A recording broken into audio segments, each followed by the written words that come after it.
जिनवाणी माता की जय, धर्म की पंच परमेष्ठी भगवान की। आचार्य रवि शेणाचार्य महाराज की। पद्म पुराण में गौतम स्वामी करते श्री महाराज प्रश्न कर रहे हैं, जब से ये चतुर्थ काल प्रारंभ हुआ है तब से वो प्रश्न चल रहे हैं, उसके बारे में वो बता रहे हैं कि कैसे कैसे क्या क्या हुआ है। कल तक हमने देखा कि तो भगवान जिनेन्द्र को 100 इंद्र मिलकर नमस्कार करते हैं। उसके बाद उनकी गर्भ कल्याण में 56 कुमारियों ने माता की गर्भशोधन की क्रियाएं की। 3 ज्ञान संयुक्त अच्युत करके भगवान आकर विराजमान हुए। इंद्र के आदित्य धनपति कुबेर में गर्भ में आने की 6 महीने पहले और 9 मास गर्भ के लगातार 15 महीने तक रत्न वृष्टि करने का आदेश जन्म कल्याण कुबेर पर्वत इंद्र आदि देवों ने क्षीर कागज में भगवान का जन्माभिषेक, भगवान का जो जन्म अभिषेक होता है वो क्षीर कागज में जल होता है। क्षीर कागज का जल 5वें नंबर का जो समुद्र है, 5वें नंबर का समुद्र का मतलब प्रथम समुद्र जो जम्मू द्वीप के चारों तरफ है, लवण, उसके बाद भारती खंड, फिर कालोदनी समुद्र, फिर पुष्कर द्वीप, फिर उसके बाद पुष्कर समुद्र, फिर चौथा पुष्कर द्वीप समुद्र, फिर क्षीरवर द्वीप है और उसके बाद क्षीर कागज का जल समुद्र। क्षीर कागज का जल दूध की तरह सफेद होता है, इसलिए बहुत जगह वर्णन आ जाता है कि दुग्धाभिषेक हुआ, लेकिन वो दुग्धाभिषेक नहीं होता है, वो क्षीर सागर की तरह से होता है। क्षीर सागर का जल में किसी भी प्रकार का कोई जीव नहीं होता, क्योंकि 2.5 दिन के बाद जीवों की उत्पत्ति उस क्षेत्र पर नहीं होती, वो अपने अंत में जाकर होती है। उससे पहले 2.5 दिन के बाद जो 5वां समुद्र है, इसलिए काशीनाथ भगवान की पूजन में जो जल का श्लोक आता है कि पंचम उदधि करोड़ जल निर्मल कंचन कलक हरे बनता है। पंचम उदधि धरी 5वां उदधि माने समुद्र, 5वें समुद्र के जल से हे भगवान मैं रत्नों से जड़ित कलश में जल भर कर आया हूँ और उसकी पूजा कर रहा हूँ। ऐसी भावना बातें लाना तो संभव नहीं है, लेकिन श्रेष्ठ भावना पाई जाती है। तो भगवान का जो महामंत्र का विषय होता है वो सुमेरु पर्वत से देवों की लाइन लग जाती है दोनों तरफ, क्योंकि वो समुद्र दोनों तरफ है, गोलाई में है, इसलिए यहाँ से भी लाइन लग जाती है और वहाँ से भी कैसे करके तिरछी लाइन।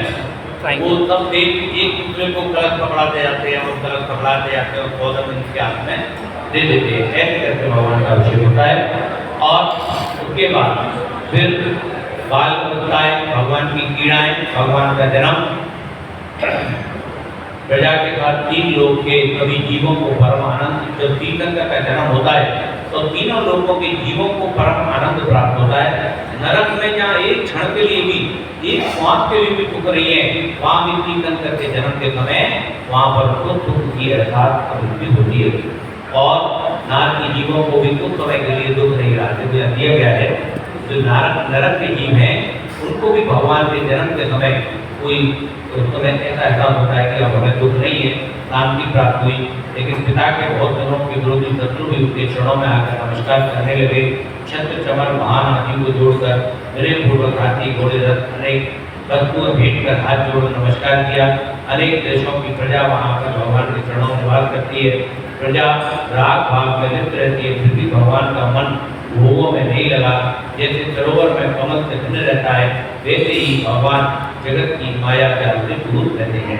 जैसे कमल उठता जाता है, जल बढ़ता जाएगा, कमल ऊपर उठता जाएगा, तो ऐसे ही भगवान जितना राग आएगा और ऊपर बढ़ते जाएंगे। 3 लोग के वैभव उसके समुद्र में होता है, 3 लोग का वैभव, लेकिन वो उससे भी 4 तल सिंहासन के ऊपर विराजमान रहते हैं। अंतरंग में बिल्कुल बीच राग। और भारत देखा तो कितना वैभव है, कितना राग है, कितना बड़ा समुद्र है, देखने वाली दृष्टि है। दृष्टि अगर उसकी बीतना की होगी तो केवल भगवान दिखाई देंगे, और जो रागी मनुष्य होगा उसको वो समुद्र का वैभव दिखाई देगा। कितने बढ़िया फल फूल लगे हैं, कितने बढ़िया पेड़ हैं, कितनी सुंदर पताकाएं हैं, कितने सुंदर द्वार हैं, देवांगनाएं नृत्य कर रही है, उन्हीं को देखता रहेगा, सुंदर मीठे मीठे फल खाता रहेगा, भगवान के पास जाएगा नहीं, वहीं लौट के आ जाएगा। तो यहाँ पर इसलिए प्रजा भगवान का मन भोगों में नहीं लगा, जैसे कमल सरोवर में भिन्न रहता है। भगवान स्वयं को बिजली के चुंबक जगत की माया को नाशवान जानकर वैराग्य को प्राप्त हुए। तुरंत ही लोकांत के देवों ने आकर स्तुति की, जैसा हमने शांतिनाथ पुराण में पढ़ा कि भगवान को जो वैराग्य होता है तो जब उनके सब कल्याण का समय आ जाता है तो लोकांत के देवों को पता लग जाती है और वो उन्हें संबोधन देने आते हैं। और संबोधन देने में कहते हैं, हे भगवान, हमारी तो हैसियत ही क्या है कि आपको संबोधन दें। आप 3 लोग के नाम है, 3 लोग के गुरु हैं, गुरुओं के गुरु हैं, परम ज्ञानी हैं, आपके बराबर ज्ञान किसी में नहीं है। हम तो केवल निमित्त मात्र से आपकी स्तुति करने आए हैं। आपके केवल्य को प्राप्त करने को कोई भी रोकने वाला नहीं है। वैसे ही भगवान ने महाव्रत धारण कर चारों आराधना से युक्त होकर घातिया कर्मों को नाश कर केवल ज्ञान को प्राप्त किया। वे केवल ज्ञान संपूर्ण लोकालोक को जानने वाला है। ऐसे केवल ज्ञानी प्रभु ने भव्य जीवों के कारण धर्म तीर्थ को प्रकट किया। भगवान को केवल ज्ञान भव्य जीवों के कल्याण के लिए होता है। श्री भगवान मल रहित, पसेब रहित यानी पसीना रहित, दूध के समान रुधिर, सुगंध युक्त शरीर, शुभ लक्षण, अतुल बल, विष्ट वचन, महासुंदर स्वरूप, कमल, कम चतुर्थ स्थान। कम चतुर्थ स्थान का मतलब उनके शरीर में कोई कमी नहीं होती। जो अंग जैसा, अंग उपांग जैसा होना चाहिए, चित्र अवधारणा में होना चाहिए, जो लंबाई चौड़ाई में होना चाहिए, जो परफेक्ट है, जो बिल्कुल कामदेव के शरीर के समान है, ऐसा शरीर 3 स्तर का होता है, जिसको बोलते हैं हम चतुर्थ स्थान। और वज्रवृषभ नारायण सेनन, वज्रवृषभ नारायण सेनन, जिस शरीर को कोई भेद नहीं सकता, जिस शरीर को कोई मार नहीं सकता, जिस शरीर को कोई काट नहीं सकता, उस शरीर की जब आयु कर्म पूरा होगा तभी वो शरीर को छोड़ेगा। ऐसा शरीर होता है जिसको बोलते हैं वज्रवृषभ नारायण सेनन। उसके अंदर स्टील की हड्डियाँ होती हैं, ऐसे वज्रवृषभ नारायण सेनन जो शरीर होता है, उनकी जो अंदर की हड्डियाँ हैं और उनके हड्डियों के जो जॉइंट ऊतक होते हैं, वो सब स्टील के होते हैं, ऐसे से ही बड़े होते हैं, जिंदल। हाँ, वो कटते नहीं, हमको तलवार से काटोगे तो कटेंगे नहीं, भाले से भिड़ेगा नहीं, अकाल मृत्यु कभी भी होती नहीं है। वज्रवृषभ नारायण सेनन के धारी गिरेगी। जैसे पांडव हुए, रामचंद्र जी हुए, ऐसे इलाका पुरुष होते हैं, सब इनमें ये गुण होता है। और जब इनकी आयु कर्म होता है पूरा, तभी इनकी मृत्यु होती है। भगवान के हार्ड होती है, मतलब एक उदाहरण दे रहा हूँ, इस तरह का शरीर होता है तो उसको कोई भेद नहीं करता। भगवान के बिहार के समय चारों दिशाओं में दुर्भिक्ष होता ही नहीं है, सब जगह दुर्भिक्ष होता है, कोई नीति भीति नहीं होती, कोई बीमारी नहीं होती, किसी तरह की कोई फसलों पर दिक्कत नहीं आती और 6 ऋतु के फल सिद्ध जाते हैं। सभी विद्याओं के परमेश्वर निर्मल स्फटिक मणिकमान शरीर, आंखों की पलक चमकती है। भगवान की आंखें कैसी होती है? नासा दृष्टि कैसी होती है? नासा दृष्टि का मतलब क्या हुआ? नासा क्या है? आपको नासा थोड़ी है। इनके आशाएं समस्त समाप्त हुई, नासा के दूर अंदर पहुंचे हम।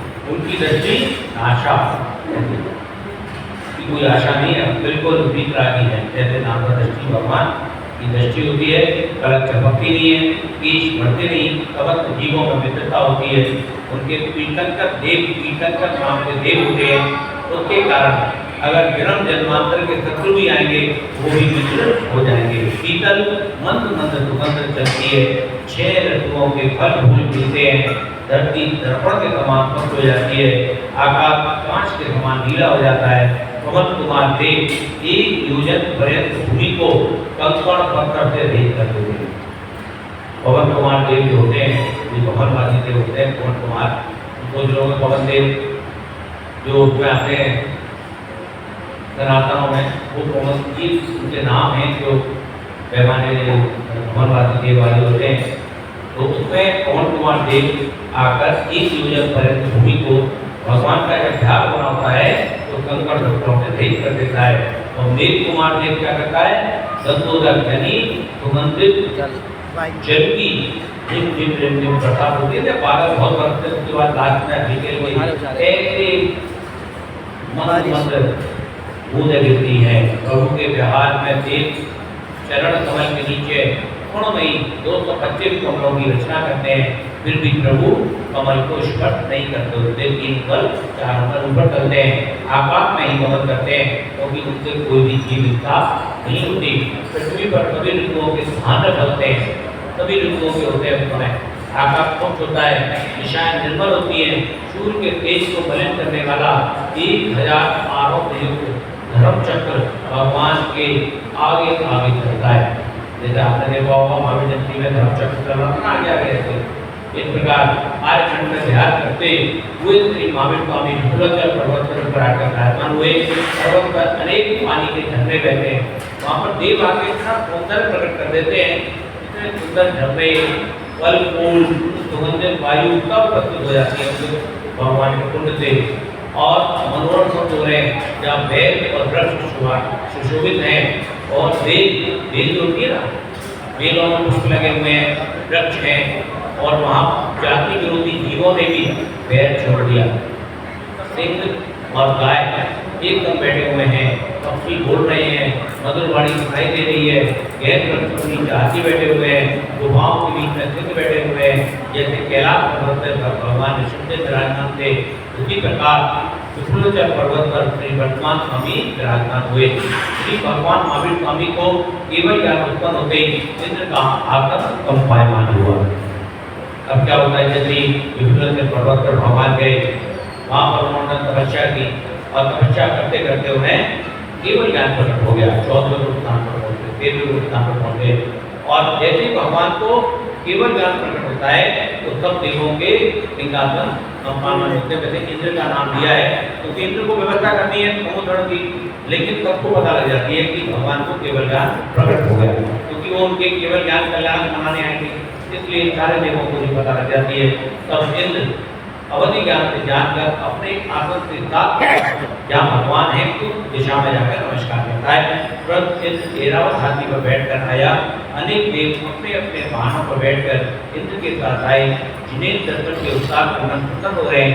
ऐसे 16 स्वर्ग के देव आ गया ना यहाँ पर, 16 स्वर्ग के देव, भवनवासी, भयंकर, ज्योतिष देव सभी मिलकर आए। विद्या करके अपनी राशि सहित आए। जो विद्या पर्वत पर विद्याधर है उनको भी पता लग जाती है, वो भी आते हैं। रूप और वैभव में देवों के समान सभी उत्साह से समुद्र में आए। समुद्र में इंद्र भगवान की स्तुति करता है, हे नाथ महामोह रूपी निद्रा में सोया ये जगत आपके ज्ञान रूपी इंद्र से जगाया। इस सर्व के बीच राग देव आपको नमस्कार है। आप परमात्मा महापुरुष हैं, आप संसार रूपी समुद्र के पार हो गए। भव्य जीव चेतन रूपी इंद्र के व्यापारी जब आपके साथ निर्माण को जागेंगे तो मोक्ष में दोष रूपी चोर नहीं मिलेंगे। यानी जो वीतरागता के मार्ग पर चल रहे हैं, ऐसे भव्य जी जब आपकी शरण में आएंगे, दर्शन करेंगे तो उनको मोक्ष प्राप्त करने से कोई भी नहीं रोक सकेगा। और अपने मोक्ष के अवलादी मानवों को मोक्ष पर दिलाया। आपके ध्यान रूपी अग्नि से कर्म रूपी ईंधन को जला दिया। तो कौन से जो संत प्राणी हैं उनके आप स्वामी हैं। हम आपके गुण कैसे वर्णन कर सकते हैं। आपकी गुण उपमा सहित अनंत है। आपकी गुणों की तो कोई उपमा भी नहीं दी जा सकती। 4 ज्ञान के धारी भी आपकी गुणों का बखान नहीं कर सकते। वे केवल ज्ञान गोचर है, यानी वो केवल ज्ञानी है वही जान सकता है। इस तरह इंद्र ने भगवान की स्तुति कर अष्टांग नमस्कार किया। समुद्र की विभूति एवं उसकी रचना देखकर बहुत आश्चर्य को प्राप्त हुए। उसका संक्षेप में वर्णन करते हुए कहते हैं कि वे समुद्र अनेक रत्न और स्वर्ण से रचा हुआ है। उसकी प्रथम ही रत्न की धूलि का कोट है। चारों तरफ जो दीवार बनी हुई है उसका नाम है धूलि का कोट। उसके ऊपर 3 कोट और बने हुए हैं। एक कोट के 4 द्वार हैं। दरवाजे पर अष्टमंगल द्रव्य हैं। वहाँ रमणीक बावड़ी यानी सरोवर बने हुए हैं, तालाब बने हुए हैं, ध्वजा अद्भुत शोभायुक्त है। इस स्फटिक मणि की दीवार से 12 कोटे प्रदक्षिणा रूप बने हुए हैं, यानी बीच में भगवान का सिंहासन है और उसके चारों तरफ 12 कोटे बने हुए हैं। द्वादश सभा बनी हुई है, जिसके बीच में स्फटिक मणि की दीवार है। एक दीवार पे दिखेगी नहीं। और प्रथम कोटे में मुंडाज बैठे हुए हैं। अब पहला जो कोटा है उसमें कौन बैठेगा? जो सबसे बड़े वीतरागी के पास वीतरागी हैं वो बैठेंगे। दूसरे में कल्पवासी देवों की देवांगनाएं, तीसरे में बालिकाएं हैं, चौथे में ज्योतिष देवों की देवियां हैं, और पांचवें में बेहतर देवियाँ हैं, छठवें में भवनवासियाँ देवियाँ हैं, सातवें में ज्योतिर्देव है, आठवें में बेहतर देव है, नौवें में भवनवासी है, 10वें में कल्पवासी देव है और 11वें में मनुष्य, 12वें में दैत्य। ऐसे 12 कोठे बने हुए हैं और तब जीव बैर रहित होकर बड़े प्रेम के साथ अपने अपने कोठे में जाकर बैठ जाते हैं। भगवान अशोक वृक्ष के समीप 12 गुना ऊंचा अशोक वृक्ष, क्योंकि पत्तियों का नहीं होता है लकड़ी का, रत्नों का बना होता है, ऐसा 12 गुना अशोक वृक्ष उनके ऊपर विराजमान है। और वो अशोक वृक्ष कहता है कि उसको देखने मात्र से लोगों के शोक दूर हो जाया करते हैं। भगवान अशोक वृक्ष सिंहासन विराजमान है, लेकिन सिंहासन से भी चारों मल ऊपर है। सिंहासन अनेक रत्नों में सुशोभित हो रहा है, इंद्र के मुकुट में लगे रत्न उसकी कांति को जीते हैं। तीन लोक की ईश्वरता के चिन्ह जो 3 छत्र, उनसे भी भगवान शोभामान है।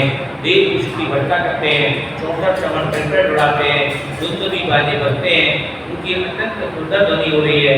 राजगृह के राजा चढ़े अपने पत्नी परिवार नगर वालों सहित तमोधर में जाकर पहुंचते हैं। बोले शांतिनाथ भगवान की जय हो।